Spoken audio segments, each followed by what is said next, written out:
Good day to you. Please introduce yourself. Good day, sir. My name is J. Marie Dumlao Labutao, 28 years old, single. I have one daughter, age 2 years old, living at Santa Filomena, San Mariano, Isabela.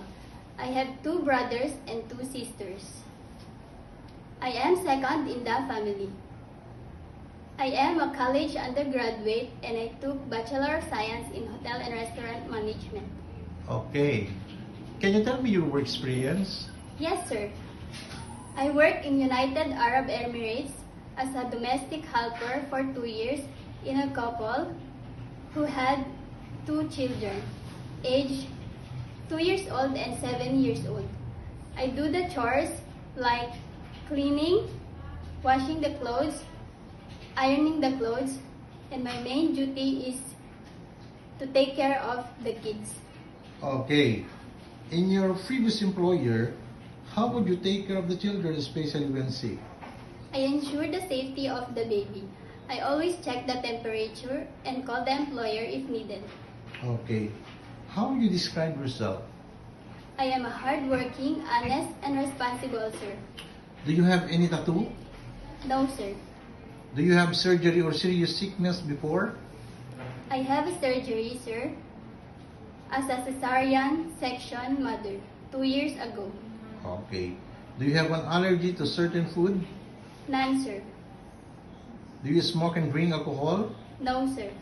Why do you want to work abroad? I want to provide for my family and for the needs of my daughter. Okay. If you get hired, who will take care of your children or child? Yes, sir. If you get hired, who will take care of your child? My parents, sir. If you're homesick, what would you do? I will work hard, focus on my work. Okay. What time do you usually sleep and wake up when you were working? I usually sleep at 10 p.m. when my work is done and wake up at 5 a.m. to start the work. Okay. Are you the one who do the cooking and marketing at home? Yes, sir. Sometimes kids are super active and they tend to be out of control. How would you control your temper? I will have more patience and calm, sir. Okay. Do you accept no day off but to be paid instead by your employer? Yes, sir. When you visited the parents, relatives, and friends of your employer, will you help and do the housework there? Yes, sir. Okay. Can you promise not to lend money in Hong Kong? Yes, sir. Are you scared of dogs and cats? No, sir. Are you willing to share a room with kids? Yes, sir. Do you promise not to use cell phone during working hours? Yes, sir. Do you promise to finish your contract?